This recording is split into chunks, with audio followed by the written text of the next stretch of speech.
না, এখন কমিটি গুলো তো টেনশনে আছে, ঠিক না? কাকে দাওয়াত করেছো? না আব্বাস সিদ্দিকী, জলসা হবে না। আর কি হুজুর নেই? ওনাকে বাদ দিয়ে যাকে খুশি নিয়ে আসো। এমনও অফার পাওয়া যায়, ওনাকে বাদ দাও, 1-2 লাখ টাকা আমি বলে করে দিচ্ছি। কথা বুঝছেন না? বোঝেন না? সেই জন্য জিজ্ঞেস করছি, অসুবিধা হচ্ছে নাকি? আর তোমরা যদি আমায় দাওয়াত না করো আমি খাবো কি? এরম যদি কেউ মনে করে, আমার মনে হচ্ছে বড় বুকার কেউ নেই। এই এতগুলো লোক বসে আছে, কেউ জলসা করে খায় নাকি? হ্যাঁ, কি করে খায়? এক একজনকে আল্লাহ এক এক ভাবে খাওয়ায়, ঠিক না? এতগুলো লোককে আল্লাহ বিনা জলসাতে খাওয়াতে পারে, তা আর একটা আব্বাস সিদ্দিকীকে জলসা ছাড়া খাওয়াতে পারে না আল্লাহ? রেজেক আমার জলসা নয়, রেজেক হলো আমার আল্লাহ।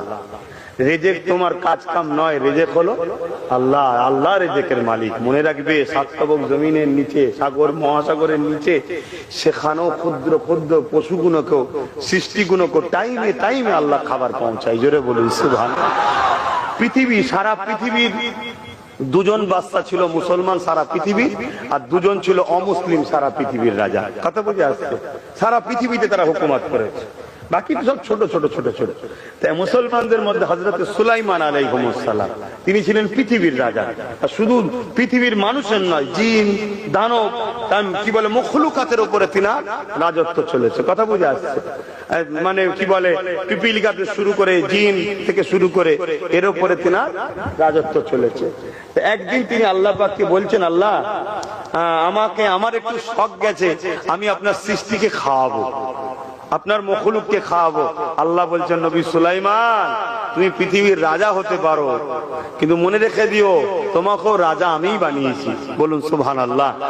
তুমি কিন্তু এ দায়িত্ব তুমি পারবে না, কারণ রেজেকের মালিক আমি আল্লাহ। আমি রেজেক কাউকে দিয়ে দিই, কারো হাতে ছাড়িনি, আমার কুদরতি হাতে আছে। শুনছেন? কিন্তু নবী আবদার করছে, আল্লাহ একবার সুযোগ দেন। আল্লাহ বললেন, তোমার যখন শখ গেছে তা লাও, করো। তা সেইভাবে সুলাইমান আলাইহিস সালাম খাবার রেডি করছে। আল্লাহ পাককে বলছে, আল্লাহ আমি তো খাবার রেডি করছি, তা খাবার বলে যেন নষ্ট না হয়ে যায়। আপনি কুদরতি আল্লাহর। আগেকার সময়ও দেখবেন আমাদের খাবার বিনা ফ্রিজেই ভালো থাকে, আর এখন ফ্রিজে রেখেও খারাপ হচ্ছে, তাই না? তো এটা সব ব্যাপার থাকে। তো ওই সময়তে ওই খাবার মাসকে মাস সুলাইমান নবী জড়ো করছে, কিন্তু খাবারকে আল্লাহ খারাপ হতে দেননি। তো এইভাবে আল্লাহ পাক একদিন যখন তৈরি হয়ে গেছে, নবী সুলাইমান আলাইহিস সালামকে আল্লাহ পাক নবী সাল্লাল্লাহু আলাইহি ওয়াসাল্লাম বলছেন যে, আল্লাহ আপনার মেহমানদের পাঠান, মখলুকদেরকে এবার খাওয়াবো। ওই সময় আল্লাহ সাগর থেকে একটা মাছকে, এক ধরনের প্রাণীকে পাঠিয়েছে, এক ধরনের প্রাণীকে পাঠিয়েছে। সে এসে নবী সুলাইমান আলাইহিস সালামকে সালাম দিচ্ছে। তিনি সবার বাদশা ছিলেন, সবার ভাষাটাও বুঝতেন। কথা বুঝে আসছে? সালাম দিচ্ছে, দিয়ে বললেন, আমি এসেছি অতিথি, আপনি নাকি আজকে দাওয়াত দিয়েছেন। রোজ তো আল্লাহ আমাদের রিজিকের ব্যবস্থা করে, আজকে নাকি আপনার এখানে আছে, আল্লাহ পাক বলেছেন আমি এসেছি, আমায় খেতে দেন। তখন সুলাইমান আলাইহিস সালাম বলছে, অপেক্ষা করো, আরো মেহমানরা আসুক, যেমন আমরাও দাওয়াত বাড়িতে করি নাকি, আরো মেহমান আসুক। তখন উনি বলছেন, শুনুন, আমার টাইমে টাইমে আমার আল্লাহ খাওয়ান। জোরে বলুন সুবহানাল্লাহ। দাওয়াত দিয়ে ওয়েট করাবেন না আপনি, আর আমার মালিক আমাকে প্রতিদিন টাইমে টাইমে খাওয়ান। জোরে বলুন সুবহানাল্লাহ। আপনি ওয়েট করাচ্ছেন কেন? সুলাইমান আলাইহিস সালাম বললেন, যাও, ওই মাঠে খাবার আছে, লাও খাও। তো উনি গেলেন, যাবার পরে খাওয়া দাওয়া করে সুলাইমান আলাইহিস সালামের সাথে এসে বলছে, হুজুর আমার খিদে এখনো বাকি আছে, আমাকে আরো খেতে দেন। সুলাইমান আলাইহিস সালাম বলছে, আরে আছে, যত খুশি খাও না। বলছে, যা ছিল সব খেয়ে ফেলেছে। বললেন না সুবহানাল্লাহ? আরো জোরে বললেন না সুবহানাল্লাহ? নবী সাল্লাল্লাহু আলাইহি ওয়াসাল্লাম বলছে, তুমি কত বড় পেটু, সবার খাবার খেলে? বলছেন, হুজুর দাওয়াত দিয়ে এভাবে মেহমানকে পেটুক বলবেন না।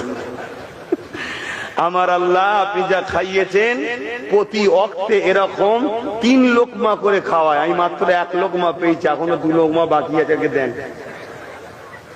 আমার আল্লাহ আওয়াজ দিচ্ছে, সুলাইমান আমার বান্দা, আমার মখলুককে খাওয়াবে।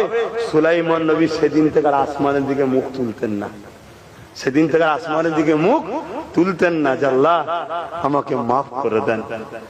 কথা বুঝে আসছে? রেজেকের মালিককে, হ্যাঁ, জলসা রেজেক নয়। মনে রাখবে, আমার অনেক দরজা বন্ধ করার চেষ্টা অনেকে করেছে, হাজার হাজার জলসাকে আমার নষ্ট করেছে। কথা মনে রাখবে, কিন্তু একটা দরজা যদি বন্ধ হয়, আমার আল্লাহ হাজার দরজা আমার খুলেছে, জোরে বলুন সুবহানাল্লাহ। আল্লাহ খুলেছে হাজারটা দরজা খুলেছে, এত খুলেছে আমি তো বিরক্ত হয়ে যাচ্ছি।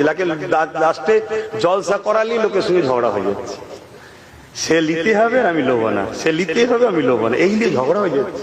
ঝগড়া বলতে ভালোবাসার ঝগড়া, ভাই ভাই যেমন মুখ কথাটা হয়ে যায় একটুখানি, সেটাই বলতে চাইছি। তো আমি যা